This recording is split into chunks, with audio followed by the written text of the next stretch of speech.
The Washington football team, one of the NFL's most historic yet controversial franchises in the history of sports, has been mirrored in a variety of controversial moments over the last 20 plus years since Daniel Snyder took over as owner, whether it be signing free agents well past their expiration date and never panning out, to the controversy surrounding their team name, the Washington R logo, which we will not use, to Daniel Snyder's own misconduct, allegedly, of sexual misconduct of women.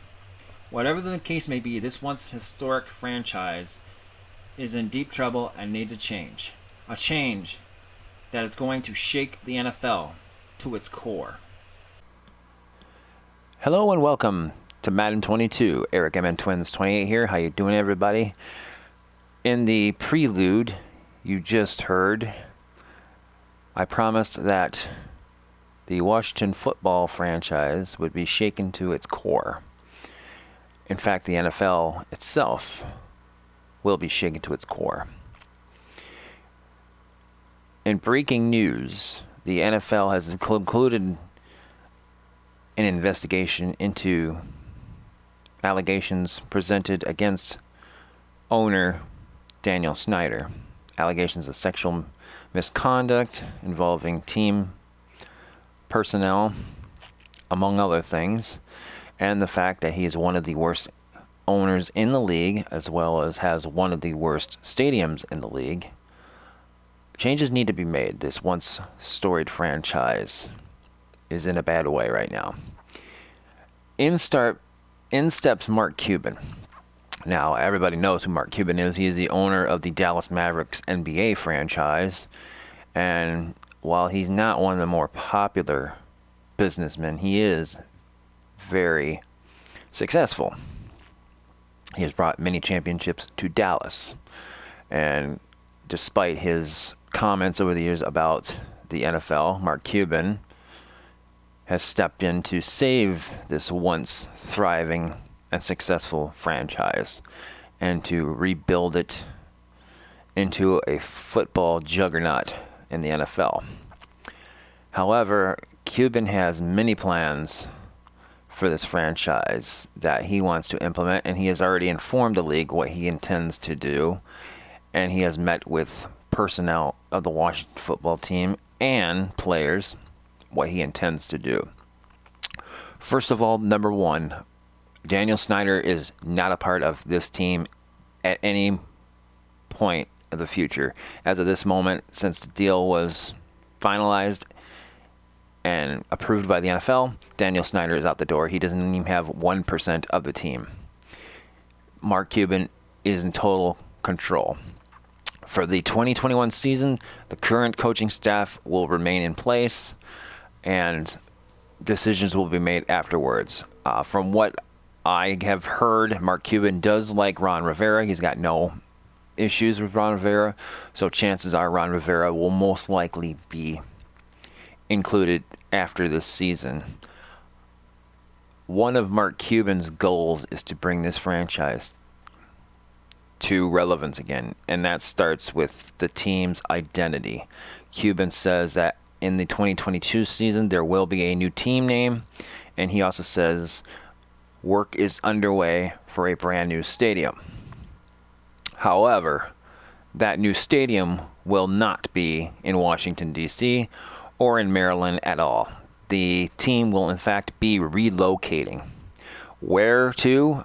Cuban is not saying. He won't say until week 5 of the regular season, in which that will be the deadline to begin the relocation process, where he will announce what city he is moving to. He has informed the league it will be in somewhere in North America. There was rumors about a possible team in London. Mark Cuban shut that down right away.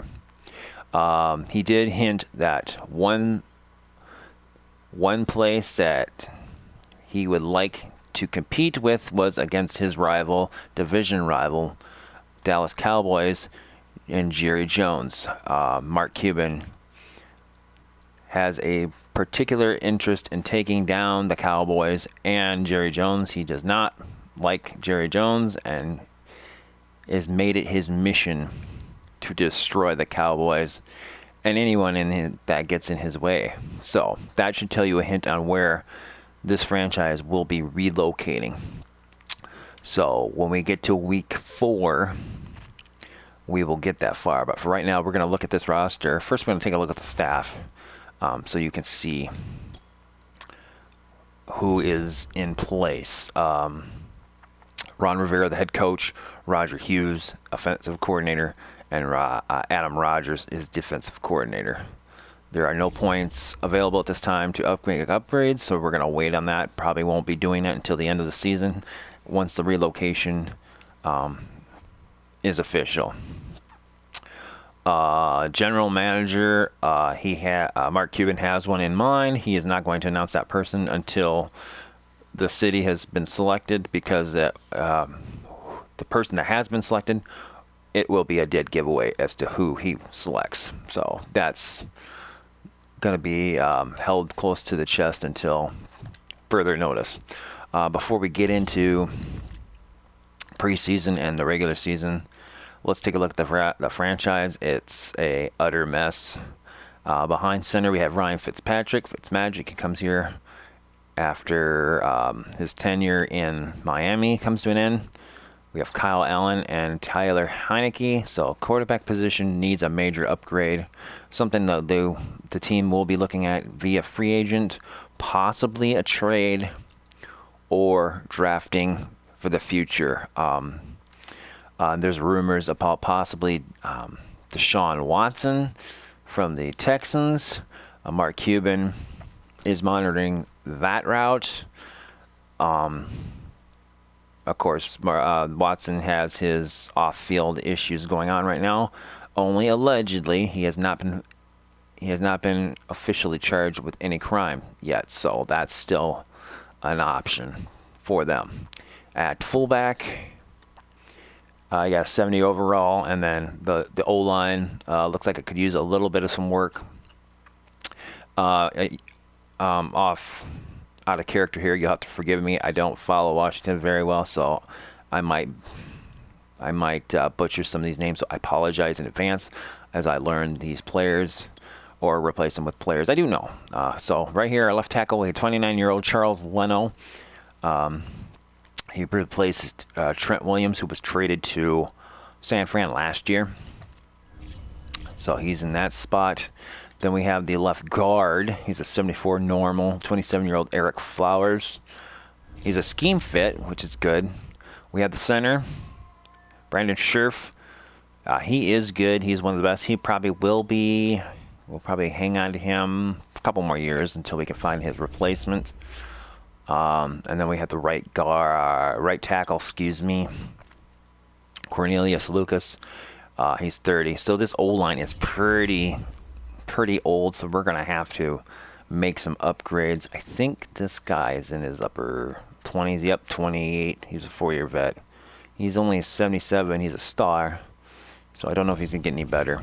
Receivers, we have pretty good ones in McLaren, Samuel.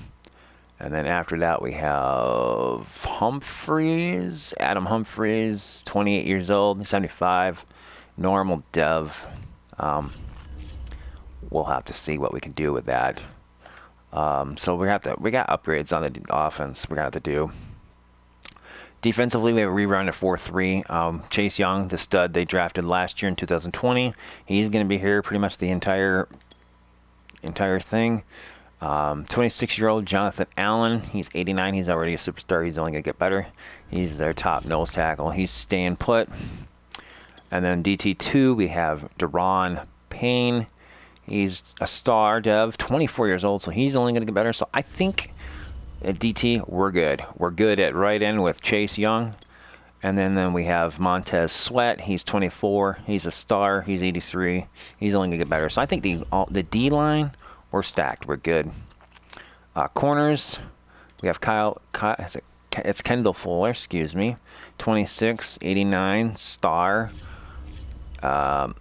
I think he should be okay. He's only 26, so maybe in 4 years, hopefully he'll be in the 90s and maybe a superstar or better. If not, he's going to start to regress. We'll keep an eye on him. William Jackson III, 28 years old. He's got about a couple of years left before he starts dropping. He's a star dove.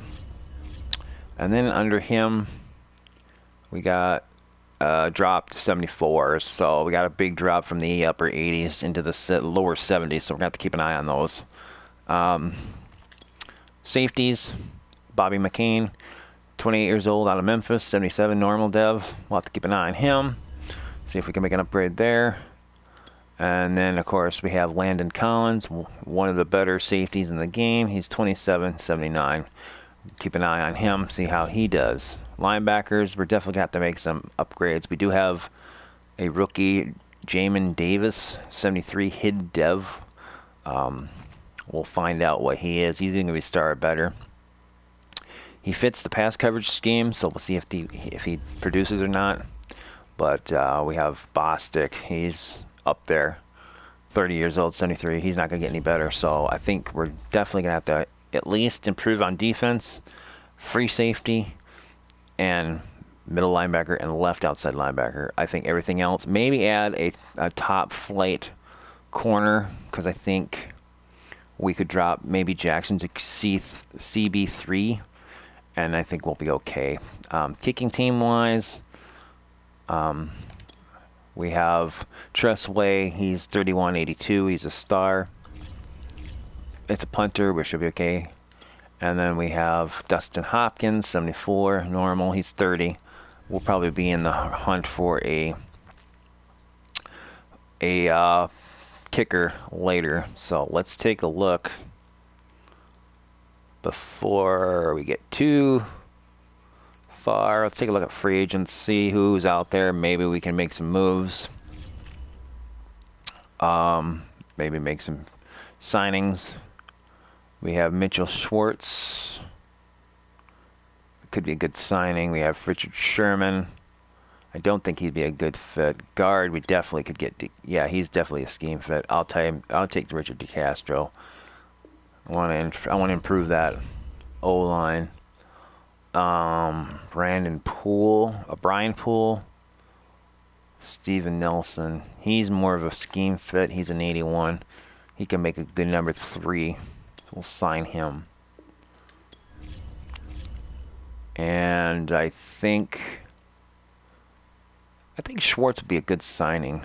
I think about that. A quarterback, Colin Kaepernick. I don't understand why he's in the game. Nobody wants him. Nobody cares.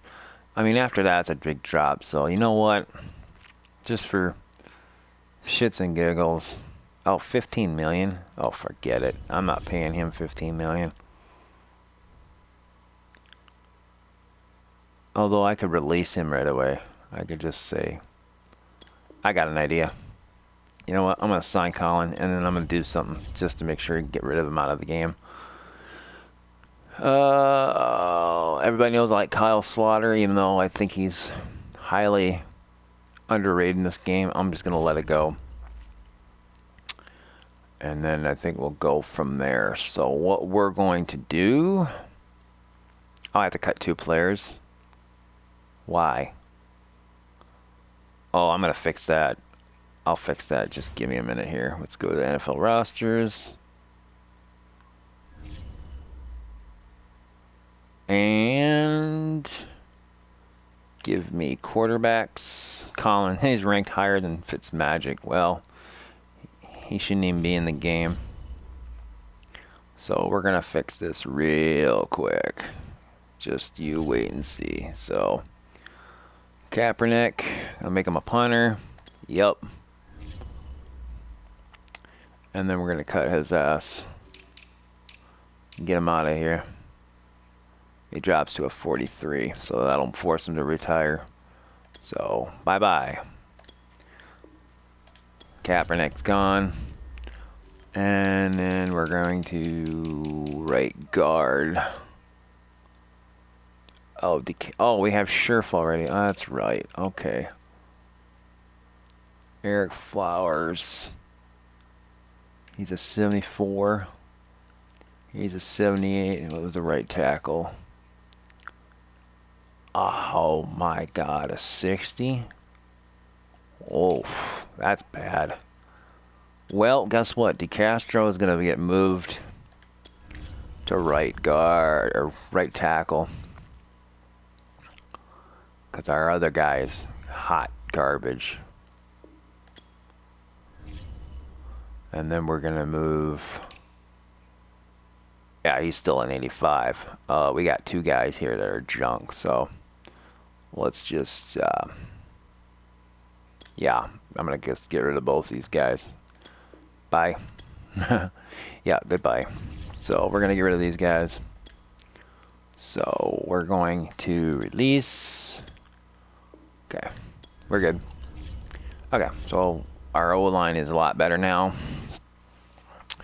So we should be good to go. So let's go.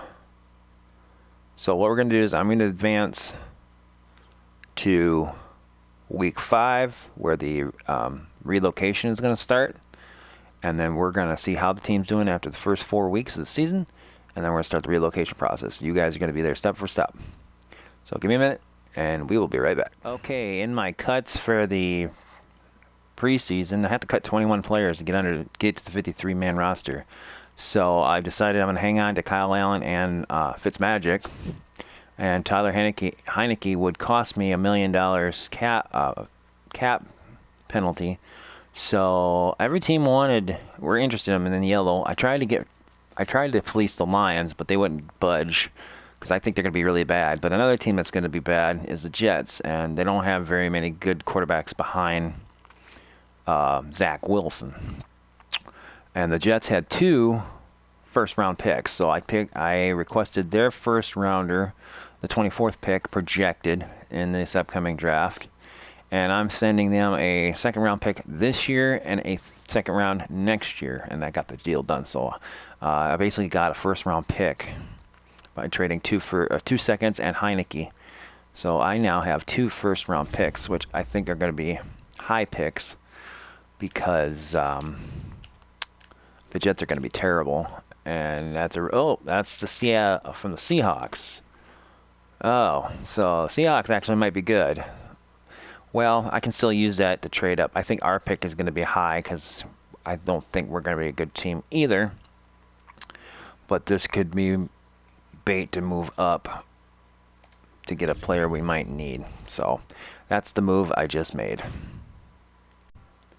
Another trade we're going to do, we have a plethora of defensive tackles. So Ioannidis is heading to the Motor City. And we are getting their second-round pick and their fifth-round pick in this upcoming draft. Tried to get a first from them. They had 2, but they wouldn't budge. I even threw in a couple players, other players, and draft picks, and they wouldn't budge. So at least I get a second-round pick. That's going to help greatly. So here we are, week 5, about ready to start the relocation process and announce where we're going to move. Before we get into that, we're sitting at 2-2. Looks like Dallas is on top of the division. We're about to face the New Orleans Saints, who are 0-4. No surprise there. Before we get into that, let's upgrade some players. I've already scouted the 2022 class. I imported the actual class that's going to be coming up. I looked at the top 2 quarterbacks. And I think there was a defensive player I looked at, a cornerback. So let's get into here. I looked at Sam Howell out of North Carolina. He's got a strong arm. He is a scheme fit. He's projected number 1 right now. Spencer Rattler out of Oklahoma. And then we got a left end who I think would fit nicely, even though he's not a scheme fit. Other side of Chase Young. A corner, Derek Stingley Jr. And let's see here. Right, so yeah, we'll just kind of look at all these guys. And just, we'll figure out where everybody goes. I know we're not going to have a shot at a lot of these guys, but if we finish with a bad record, we'll be definitely in the top 5. But we have the ability to trade up. As you can see, we have 2 first rounders. We have 2 seconds, a fourth, a fifth, sixth, and 2 sevenths. So we have ammunition to trade up if need be. Because I am going to be targeting quite a few people. So I think we're going to stop there with scouting. So we're going to go ahead and get into the relocation. And we're also going to announce the general manager, who's basically going to be in charge of football operations for the team. Cuban's going to handle the financials and getting the stadium ready in the city that we're going to move to. But he has hired a new general manager to foresee the team. And the general manager is a fan favorite, a former NFL player, a former quarterback. And he is going to be leading this team and bringing it back to fruition. We're going from one story franchise to one that was moved years ago in the mid 90s. There's going to be two teams in the city. One team that's had a bad coaching staff and general manager over the years, and their current quarterback, their star quarterback, is marred with controversies off the field. Yes, we are moving the Washington football team, formerly known as the R Words.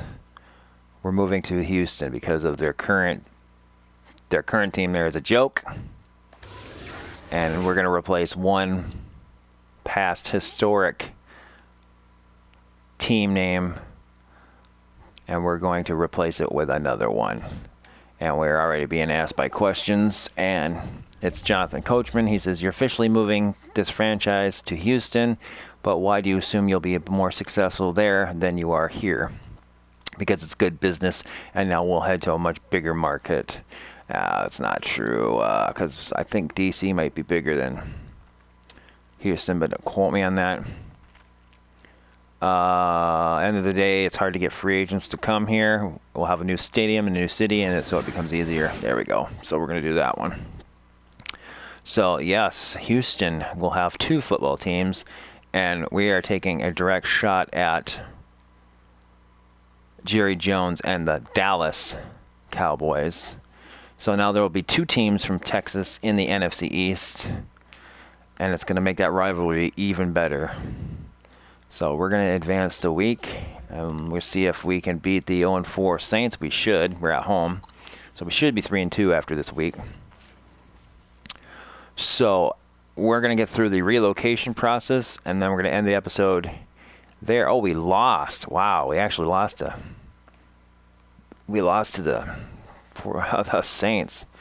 That's not good. So we're not going to keep the team name. I'm surprised the Oilers name doesn't.